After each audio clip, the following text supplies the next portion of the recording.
to another 2021 movie review. Now, I know it's already been a week since I posted my last review, being Jungle Cruise, but this one might surprise you guys, and this is my review on the 2021 version of The Suicide Squad.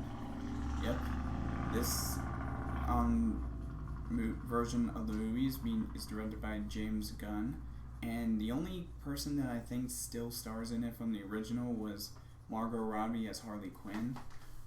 However, when you compare that version to this one's better, no comparison. I mean, what more can I say? I mean, James Gunn is a fabulous director, and he made this movie perfectly. I mean, it was basically like a DC version of Guardians of the Galaxy.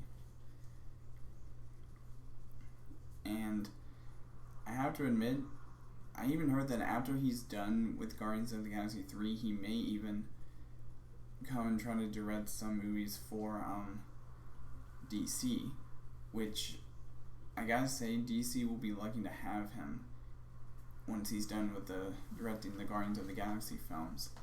But like I said, the story of this movie is pretty interesting. The CGI effects are incredible. It feels like there was more CGI in this than there was in the 2016 version. And like I said, John Cena as Peacemaker was great. I forgot. Idris Elba as Bloodsport was pretty good. And like I said, Margot Robbie as Harley Quinn is good. I don't think nobody else can play Harley Quinn as good as Margot Robbie. But I mean, it's kind of disappointing though when you think about it, because the fact that this was such a great film, but it has to be attached to some DC movies that weren't so good, like Batman vs. Superman and Birds of Prey, all these movies that weren't so great. I mean, I did like Birds of Prey, but it didn't really connect with all the other movies somewhat. So that's the difference between the MCU and DCEU, is that the DC universe does not know how to connect their stories very well, now compared to Marvel. But I still thought this was a pretty incredible film in the DC world. I can never tell you it was better than the first one that was released in 2016. And like I said, if I had to choose a DC movie that I really enjoyed, besides maybe Shazam, this would be it.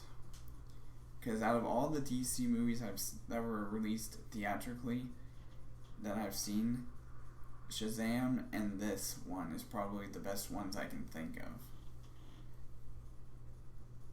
At least for the DCEU universe. Now, I did like Joker from 2019, which I saw with my friend Matthew Davis Media. Go check out his videos on his channel. I might leave his channel link in the description below. But yeah, this version of the Suicide Squad was so much better. And if I had to give my advice on whether to see this in theaters or on HBO Max, because it's being released day and date, I would definitely recommend seeing it in theaters. And honestly, James Gunn has done it again. But for now, let me give you my rating. So, for my rating of The Suicide Squad, like I said, this is I think this is technically one of the few first rated R movies I've seen this year, and I gotta give The Suicide Squad a 4 out of 5. Yep. This version is a 4 out of 5. If I have to give this 2016 version a rating, that is automatically a 2 out of 5. But this one's a 4 out of 5. Because this one's so much better, because not only was it directed by James Gunn, his way of storytelling was so much better. And like I said, I recommend seeing this in the theaters. But anyways, that's all for now in this review, and I will see all you dudes in the next video.